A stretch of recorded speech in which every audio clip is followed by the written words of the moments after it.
Dito sa may bandang tulay ng Tagbarongis, ito naman po ang ating nakitang sitwasyon dito sa pinakakalsada nung nagdaang pagbuhos ng ulan.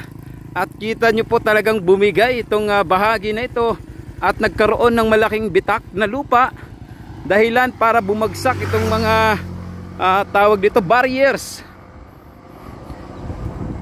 Hanggang doon sa unahan ay talagang napakalaking tipak ng lupa ang ating nakita, mga kaibigan. So kita nyo po kung gaano ang sitwasyon dito sa area ng malapit lang dito sa may Tagbarongis, tulay ng Tagbarongis. At kapag kayo bibiyahe ng gabi, ingat lang po baka kayo ay madali dito sa gilid at mahulog kayo.